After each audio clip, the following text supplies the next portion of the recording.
inda suka ba mu goyon baya da haɗin kai wajen gudanar da wannan fim ɗin, da wanda suka tallafa wajen gudanar da addu'o'i da financially, da waɗanda ma suke da jikinsu, da wanda suka ba da shawarwari, da waɗanda duk da ma'aikatan cikin fim ɗin.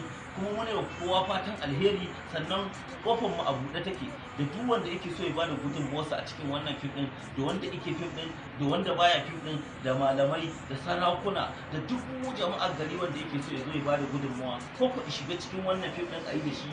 Duk mune musu marhaban, kofar mu a buɗe take, mu karɓi kowa da kowa. A ƙarshe na gode, Allah ya saka da alheri. Abin da ake cewa cyber crime, yin amfani da kwamfuta ko kwamfuta instrument ko duk wani abu da yake da alaka da kwamfuta. Na ji daɗi da aka gayyace mu aka saka mu cikin irin wannan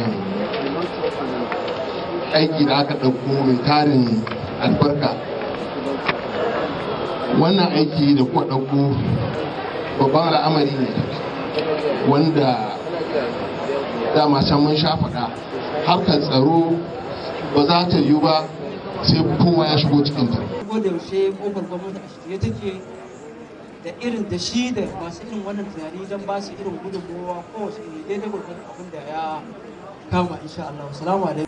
Amma in aka sa artistic director ya zo ya tsayar da ni to yi sin ɗinka na yi.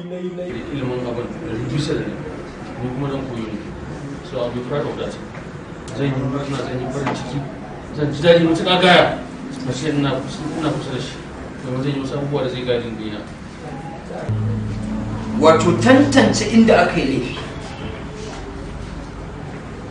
da yanda aka yi laifin da yanayin da aka yi laifin.